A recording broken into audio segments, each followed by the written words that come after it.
70 లక్షల మందిని మత మార్పిడి అనేది టార్గెట్ గా పెట్టుకుంది ఆంధ్రప్రదేశ్ లో 2019 టు 2024 మధ్యలో. ఈ రెండు తెలుగు రాష్ట్రాల్లో ఈమెను మించిన అబద్ధపు యాంకరు. అబద్ధం అనేది చాలా చిన్న పదం అండి. రోజుకి ఇన్ని అబద్ధాలు ఆ పెంట నోరు వేసుకొని ఎట్టాడు బుద్ధి ఇద్దమ్మే మనిషివేనా అసలు? ఈమె సమాజానికి చాలా ప్రమాదకరం. ఆ మతాల మధ్య కులాల మధ్య చిచ్చు పెట్టే కేసులు, ఆ యూఏపీఏ కేసులు, ఆ దేశ భద్రతకి విఘాతం కలిగించే కేసులు ముందు గవర్నమెంట్లకి, తెలుగు రాష్ట్రాల్లో ఉన్న గవర్నమెంట్ కి ఏమాత్రం చిత్తశుద్ధి ఉన్నా ఈమె మీద పెట్టాలి. అలాగే 2004 నుంచి 2009 వరకు వైఎస్ఆర్ బతుకున్నంత వరకు 5,000 చర్చలు ఉమ్మడి ఆంధ్రప్రదేశ్ లో వస్తే ఆ తర్వాత జగన్మోహన్ రెడ్డి గారు వైఎస్ఆర్ నాటిన విత్తనాలు ఏవైతే ఉన్నాయో అవి ఈ రోజు ఆయనకి ఫలాలు ఇస్తున్నాయి. ఆ విధంగా మొత్తం ఆంధ్రప్రదేశ్ లో ఉన్న పాస్టర్ల సంఖ్య ఎంత అయిందో తెలుసా? ఆనాటికి 30,000 మంది పాస్టర్లు అయ్యారు. 2004 నుంచి 2009 వరకు అంటే వైఎస్ఆర్ గారు బతికి ఉండగా ఉమ్మడి ఆంధ్రప్రదేశ్ లో 5,000 చర్చిలు కట్టినారా?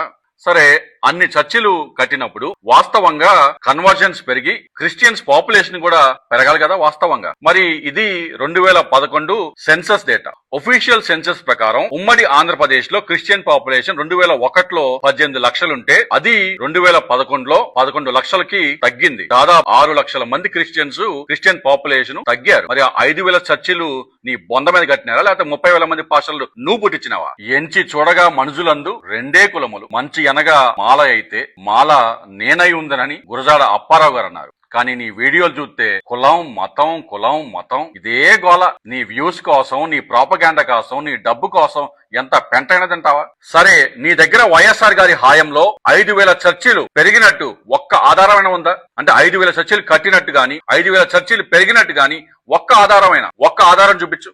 వైఎస్ఆర్ గారు బతుకున్నప్పుడు అనేక చర్చిలు కట్టినారు, అనేక మాస్కులు కట్టినారు, అనేక దేవాలయాలు కూడా కట్టినారు. అలాగే చంద్రబాబు నాయుడు గారు 2014 నుంచి 2019 వరకు ఆయన దాదాపు 450 చర్చిలు కట్టినట్టు ఒఫీషియల్ జీవోలే ఉన్నాయి. మరి జగన్ గారి హాయంలో ఎన్ని చర్చిలు కట్టారో చెప్తావా నువ్వు? సరే, నీకు తెలుసో లేదో, మరి మీ 4 సార్లు ముఖ్యమంత్రి అయిన చంద్రబాబు నాయుడు గారికి ఎంతో దేవుని భక్తి ఉంది కదా, మరి ఆయన ఆ హిందువుల దేవాలయాల భూములు, ఎండోమెంట్స్ ల్యాండ్స్ ని ఎందుకు కాపాడటానికి ఒక ఆర్డినెన్స్ తేలేకపోయారు? ఆ ఎండోమెంట్స్ ల్యాండ్స్ ని కాపాడటానికి, కబ్జా నుంచి కాపాడటానికి ఆర్డినెన్స్ తెచ్చింది ఎవరు? జగన్ గారు కదా. మీ చంద్రబాబు నాయుడు గారి హాయంలో 1000 కాళ్ళ మండపం కూల్చిన మాట వాస్తవం కాదా? ఆ పుష్కరాల్లో గుళ్ళని కూల్చిన మాట వాస్తవం కాదా? మళ్ళీ తిరిగి ఆ గుళ్ళని కట్టింది ఎవరు? సీతమ్మ వారి పాదాలు, దక్షిణముఖ ఆంజనేయ స్వామి దేవాలయం, రాహుకేతు, ఈ దేవాలయాలు కట్టింది ఎవరు? జగన్ గారు కదా. నిజంగా ఒక నాయకుడు ఫలానా మతానికి అనుకూలంగా పనిచేశాడని నిరూపించాలంటే చంద్రబాబు నాయుడు గారి హాయంలో, జగన్ గారి హాయంలో, లేకపోతే వైఎస్ఆర్ గారి హాయంలో ఎన్ని చర్చిలు నిర్మించబడ్డాయి, ఎన్ని దేవాలయాలు నిర్మించబడ్డాయి, ఎన్ని మసీదులు నిర్మించబడ్డాయి, ఎన్ని కూల్చబడ్డాయి, ప్రైవేట్ వాళ్ళు నిర్మించారా, ప్రభుత్వం సంస్థలు నిర్మించాయా? ఇలాగా డేటా తోటి మాట్లాడాల.